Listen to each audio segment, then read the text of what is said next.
这个柔弱的女子遭到男友的陷害，被抓进监狱，而这所监狱关押着的全都是女囚。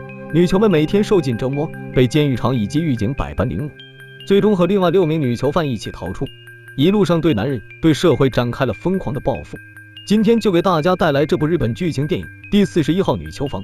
故事开始，这是一所女子监狱，可看押他们的狱警却都是男人。女囚们每天遭受各种折磨，稍有反抗就会关黑屋、淋水枪。在黑暗地牢中，一群男狱警正围在一名女囚身边，拿着高压水枪射向她。